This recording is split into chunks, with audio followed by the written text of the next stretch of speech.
It was almost 10 at night, and the office was empty except for the two of us. The only light came from her desk lamp, soft and yellow, throwing long shadows across the reports we still hadn't finished. My eyes were burning. Hers looked tired too, but she kept pushing through the numbers like stopping wasn't an option. I leaned back in my chair and rubbed my face. "You know," I said, half laughing, not really thinking, "if you wasn't my boss, I'd kiss you right now." I expected her to roll her eyes, maybe laugh it off and tell me to finish my slides. Instead, she set her pen down slowly. She looked up at me, steady, like she'd been waiting for me to say something like that for weeks. "Then quit," she said. For a second, neither of us moved. I waited for her to laugh, to say, "Kidding," and pick her pen back up. She didn't. She just held my eyes a moment longer, then looked back down at her laptop like nothing had happened at all. I didn't sleep much that night. I kept replaying those two words. Then quit. Was it a joke answering a joke? Or was she telling me something she couldn't say any other way? To understand how we got to that moment, I have to go back 6 months, to the day she became my manager. Her name was Elena. She'd transferred in from another branch, and the rumor going around the office was that she was cold, all business, the kind of person who didn't make small talk. For the first few weeks, that rumor seemed true. She corrected my reports without softening a word. She didn't smile much. I told myself I didn't care either way. I just wanted to keep my head down and do my job. But somewhere between the 3rd and 4th month, something shifted. We got assigned to the same late-stage project, the kind that keeps you in the building long after everyone else has gone home. It was just the two of us, most nights, running numbers and rewriting pitches under fluorescent light. She started bringing 2 coffees instead of 1.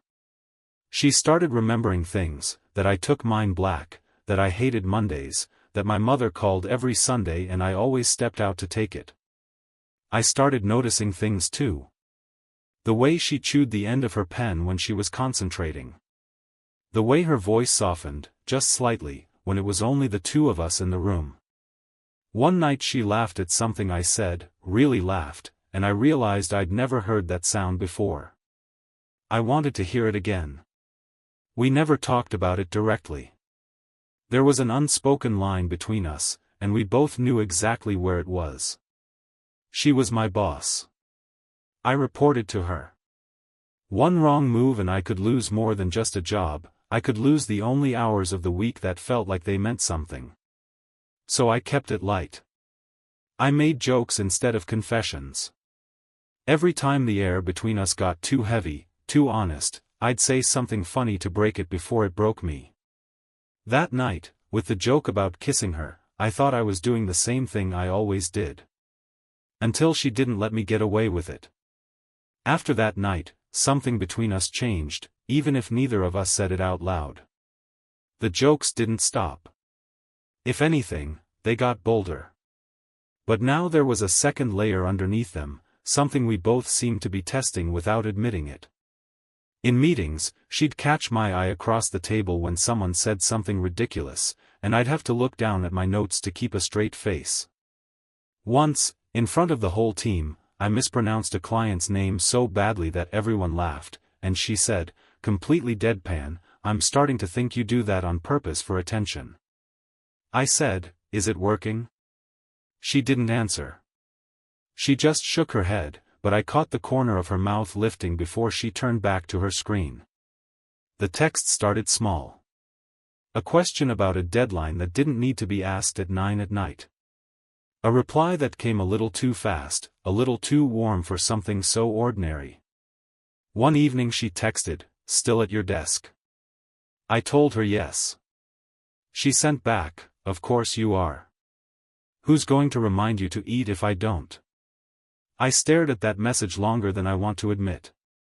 Then there was the meeting with senior leadership, the one where I mixed up a figure in front of 3 directors. My stomach dropped. Before I could even open my mouth to correct myself, Elena cut in smoothly. "That number reflects last quarter." I asked him to keep both versions for comparison. It wasn't true. She made it up on the spot, and she did it without blinking, without even glancing my way for permission. Afterward, in the hallway, I tried to thank her. She just shrugged. "Everyone deserves one save," she said. "Don't make a habit of it." But it didn't feel like just one save. It felt like she'd chosen me, quietly, the way she chose her words, carefully and on purpose. I started to wonder if I wasn't the only one keeping a feeling locked behind jokes. But every time I got close to asking, close to saying something real, the same fear stopped me. She was still my boss. I was still the employee who answered to her. If I read this wrong, I wouldn't just lose the moment, I'd lose my job, and worse, I'd lose her, even the careful, guarded version of her that I'd somehow earned. So I stayed quiet. I told myself the banter was enough. I told myself I could live on almost, as long as it meant I got to keep her in my life at all. It happened again, the late nights, the empty office, the two of us the only ones left on the floor. We'd fallen into a rhythm by then, working in comfortable silence, broken only by the occasional joke or the sound of her tapping her pen against the desk when she was thinking. That particular night, she seemed different. Quieter. She kept staring at the same paragraph on her screen without typing anything. I asked if she was okay. She didn't answer right away. Then she set down her pen and leaned back in her chair, eyes on the ceiling instead of me. "Can I tell you something?" she said, "and you don't make it weird?" I told her I would try. "I used to think being in charge meant you'd never be lonely," she said. "Turns out it just means you're lonely with better furniture." She laughed a little at her own joke, but it didn't reach her eyes. "Everyone assumes I have it figured out. Nobody asks if I'm okay. They just wait for instructions." I didn't know what to say, so I didn't say anything. I just listened, really listened, the way I don't think anyone had let her be listened to in a long time. Her hands were resting on the desk, and for a second they trembled, just slightly, like she was holding something back that wanted to come out. Without thinking, I reached over and put my hand near hers, not quite touching, just close enough that she'd know it was there if she wanted it. She looked down at our hands. Then up at me. The room felt smaller than it had a second ago. Neither of us moved. I could hear my own heartbeat. I was certain, completely certain, that this was the moment. That whatever line we'd been dancing around for months was finally about to disappear. Then her phone rang. She flinched like she'd been caught doing something wrong. She looked at the screen, and whatever she saw there changed her whole face. She stood up fast, pulling her hand back like it had never been near mine at all. "I have to take this," she said, already walking away, her voice tight in a way I'd never heard before. She didn't look back. I sat there alone in the half-dark office, staring at the space where her hand had just been, wondering what could have shaken her that badly, and why, for the first time since I'd known her, she looked afraid. If you think you know who was calling, drop your guess in the comments. I'll tell you if you're close. The next morning, Elena was a different person. Not cold exactly, but distant in a way that felt deliberate, like she'd built a wall overnight and was standing guard in front of it. She greeted me the same way she greeted everyone else. No coffee on my desk. No glance across the room during the meeting. When I tried to catch her eye, she was already looking at her notes. I told myself to give her space. Maybe the call had been bad news, a family emergency, something that had nothing to do with me. But the distance didn't close. It grew. Days passed, then almost 2 weeks, and the version of her I'd gotten to know, the one who teased me in hallways and remembered how I took my coffee, seemed to have disappeared entirely. Then I overheard something I wasn't supposed to hear. I was passing the open door of the small conference room when I caught her voice, tighter than usual, talking to someone from corporate. "There's no policy violation," she was saying. "Nothing has happened." A pause. Then, quieter, I'm aware of what's at stake. I'm handling it. I kept walking before she could see me, but my mind was racing. Handling it. What was there to handle, unless someone had noticed what I'd started to feel was obvious between us? A coworker, maybe, had seen us that night, hands almost touching in the empty office, and said something to the wrong person. Or maybe it went further than gossip. Maybe there was a promotion on the table for her, one that came with strict conditions about appropriate conduct with direct reports, and what almost happened between us had put all of it at risk. I wanted to ask her directly, but every time I got close, she found a reason to be busy. She started copying a third colleague on emails she used to send just to me. She stopped staying late. She left exactly at 6, every night, like she was racing the clock to avoid being alone with me again. It hurt more than I expected it to. I kept thinking about her hand near mine, the way she'd looked at me right before the phone rang, like she was finally about to let me in. Now I couldn't tell if that moment had been real or if I'd imagined the whole thing, building a connection out of nothing more than late nights and exhaustion. I started to wonder if, "then quit," had ever meant what I thought it meant, or if it had just been a careless joke that she now deeply regretted, one she was doing everything in her power to take back. 3 weeks of distance was enough to make up my mind. I couldn't keep showing up every day, sitting 2 desks away from her, pretending the silence between us didn't feel like grief.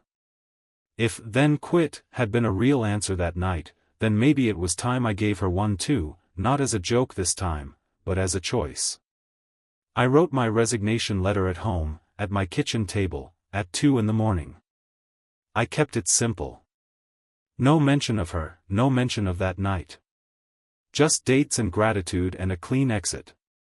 I printed it and folded it into my jacket pocket, and the next morning I walked into the office with my heart pounding harder than it had any right to over a piece of paper. I waited until the floor had mostly cleared out, until it was just the 2 of us again, like it always seemed to be when anything that mattered happened between us. I knocked on her open door. She looked up, surprised, maybe even a little wary, like she'd been bracing for this conversation without knowing when it would come. "I need to give you something," I said, and I pulled the letter from my pocket. My hands weren't quite steady. I set it on her desk and told her I thought it was best for both of us, that I couldn't keep pretending the last few weeks hadn't happened, that maybe distance was easier if there was nothing left to be distant about. She didn't open it. She just stared at it, then at me, and something in her expression cracked open in a way I hadn't seen since that night her hands had trembled on the desk. "You can't quit," she said, her voice low and urgent. "Not because of this. Not because of me." "Then tell me what's actually going on," I said. "Because I don't understand any of it anymore." She opened her mouth to answer, and for a moment I thought, finally, here it comes, the truth I'd been waiting weeks for.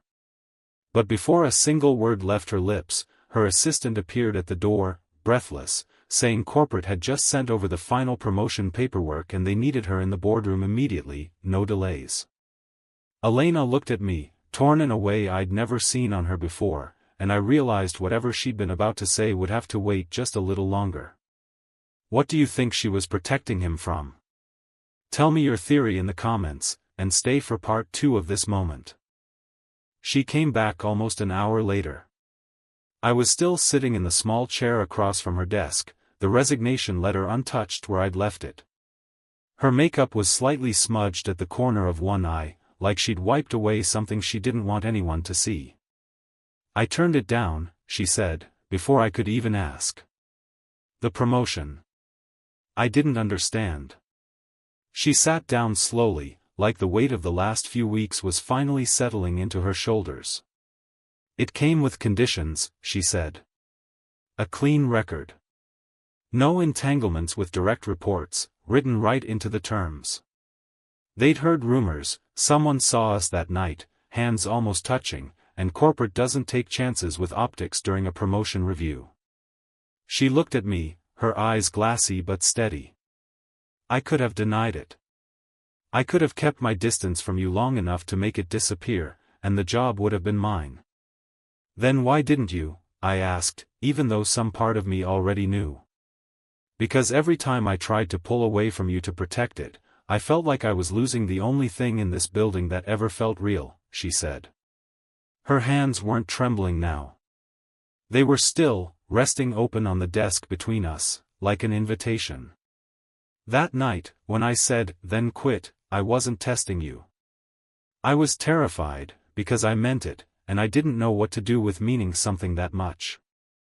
I picked up the resignation letter from her desk and tore it in half, slowly, deliberately, watching her face soften with every motion. "I don't think either of us has to quit anything," I said. "We just have to stop pretending." We agreed to do it properly after that, no more secrets, no more late night almost hidden behind jokes. I requested a transfer to a different team, not because we were ashamed, but because we wanted something that didn't have to be hidden in conference rooms and overheard phone calls. It took a few weeks to process. When it finally went through, she met me at the elevator on my last day reporting to her, and this time, with nothing left standing between us, she was the one who closed the distance. I think about that joke sometimes, the one that started all of it. "If you wasn't my boss, I'd kiss you." I never imagined 3 words back, "then quit," would lead me here, sitting across from her every evening, no title between us anymore, just 2 people who finally stopped pretending what was always true. If this story moved you, hit subscribe, there are more confessions like this one waiting for you.